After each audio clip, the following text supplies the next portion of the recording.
If you are lucky enough to be of Italian or Sicilian descent and live in America, it's possible that your family may have suffered quite a bit to get you to America.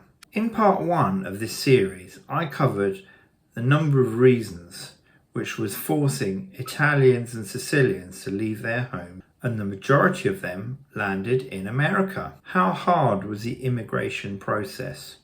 Where did they end up if they got through the immigration process? They clearly had to battle a number of adverse conditions, but what was it that prevented them from heading home, as most of them actually intended? And as I go along, I will explain the tools you can use to track your family's progress and eventually find your family back in Italy and Sicily. Most of this wave of Italian immigrants to the US passed through the port of New York. Ellis Island was once the main reception centre to inspect and process immigrants. Between 1892 and 1954, nearly 12 million immigrants were processed here. But they did not all arrive here. They also arrived through Boston, Philadelphia, New Orleans, Baltimore. Upon arrival, immigrants were asked their name, their country of origin, if they'd been to jail, if they had a job, if they could support themselves, and if they knew someone already in America. Anyone deemed unable to support themselves was immediately deported. Anyone with an illness which might prevent them from working was also deported, although those with curable diseases were treated and then subsequently admitted. Ellis Island has online searchable passenger lists between 1820 and 1957. These are available via various genealogy sites, probably chargeable, and their records do include other ports as well. The Italian immigrants heading to the United States typically came from the southern part of Italy, Mezzogiorno, which included Campania, Apulia, Basilicata, Calabria, and rural Sicily. Newly arrived Italian immigrants typically clustered in New York, Boston, Philadelphia, Chicago, Cleveland, Detroit, St. Louis, Pittsburgh, Baltimore, San Francisco, Providence, and New Orleans.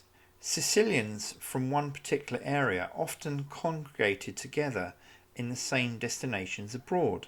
So, for example, Middletown, Connecticut had clusters of immigrants from Melilli, Syracuse, Sicily.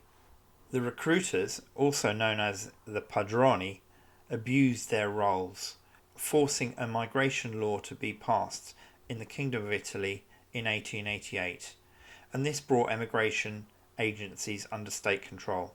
The government of the Kingdom of Italy also used emigration as a pressure valve to allow hungry, unhappy, and sometimes mutinous citizens to leave the country.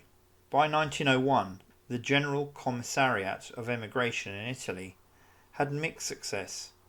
It was granting licenses to carriers, enforcing ticket costs, keeping order at ports of embarkation, performing health inspections prior to departure, and made agreements with receiving countries. Now, it tried to take care of emigrants as they left and after they arrived, despite American laws at times discriminating against foreign workers. And it also helped manage means for emigrants to send money back from the United States to Italy. The Sicilians were exposed to a radical melting pot of ethnicities, education, languages, cultures, and different ways of getting things done. Of course, they were also abused, subjected to prejudice and protection rackets. The Italian immigrants typically lived in crowded, substandard accommodation with the constant threat of disease such as tuberculosis. Little Sicilies and Little Italies sprung up everywhere, originally around small family groupings, and expanded as their network of people increased. For example, in New York, Little Italies sprung up, one in Manhattan, one in Harlem, two in the Bronx, four in Brooklyn, three in Queens, and one in Staten Island. The unskilled and uneducated workers took jobs constructing railroads, bridges, sewers, subways, buildings. They became shopkeepers and took jobs in factories. They were typically paid less than other ethnic groups, as Italians were prepared to work hard for less than the Irish were paid. The Sicilians and Italians were already very familiar with discrimination, duress, and outright blackmail. However, they will have been very aware of their desperate need to survive and support their families back home. Being exploited by the local Padroni in the US was not unfamiliar, but they would have also seen this as an opportunity to more readily get work and perhaps retain more of their pay. Friends and relatives received money, emigrated, and stayed with the people they knew.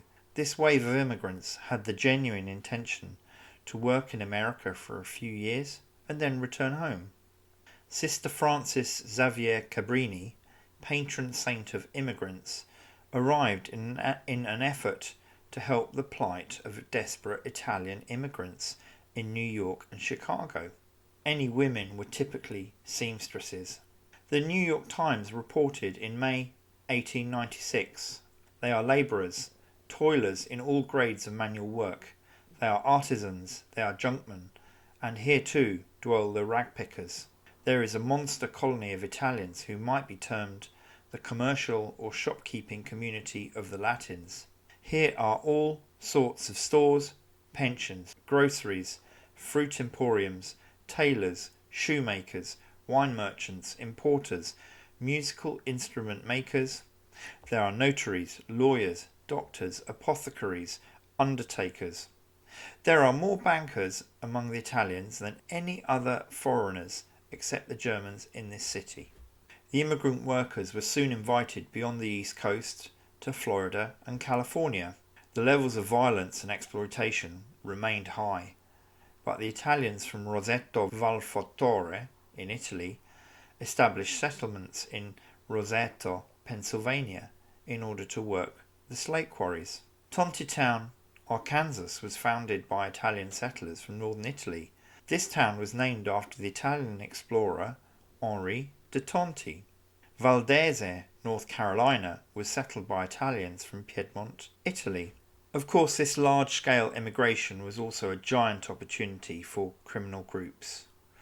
Poor uneducated peasants, hardened criminals, with people absconding from local disputes, those in debt, dealers in criminal goods, were all eager to exploit new opportunities in North and South America.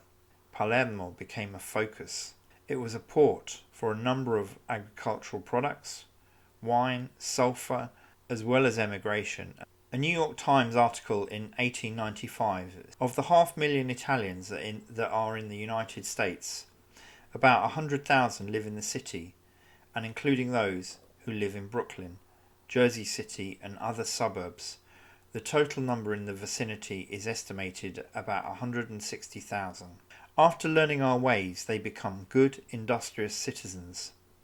These good, industrious citizens still maintained la festa, the celebrations that linked them to the traditions of their ancestral villages. This would often involve processions, carrying statues, fireworks, hospitality, Italian theatre, band concerts, choral recitals, puppet shows, mutual aid societies, and social clubs. The Great War, World War I, disrupted the flow of people leaving Europe as the receiving countries began to impose restrictions on immigration, numerical limits as well as quotas. By 1920, 4 million Italians had come to the United States. They could now not return home, but all was not lost. Wages in America began to rise for the Italians. Things improved, so they stayed, and as you are probably aware, Italians tend to thrive in adversity. Amadeo Giannini founded a bank in 1916 to serve the immigrant population, and this would later become the Bank of America. Italian Americans proved to be great entrepreneurs, founding Girardelli Chocolate Company, Progresso, Planters Peanuts, Contadina, Chef Boyardee, and Jacuzzi, the hot tub manufacturer. Giuseppe Bellanca, a pioneering airplane designer, designed one of the first enclosed cabin monoplanes in 1922. Attilio Piccirilli and his brothers carved the Lincoln Memorial. Rodolfo Valentino, an A-list actor, a sex symbol, and the original Latin lover, well, his death caused mass hysteria. Ralph De Palma won the Indianapolis 500 in 1915. Joe Petrosino worked in the NYPD, and he fought organised crime with revolutionary techniques, but he was assassinated in Palermo, Sicily. Michael Valente was awarded the Medal of Honor during World War I. Click here to get even closer to Italy and Sicily.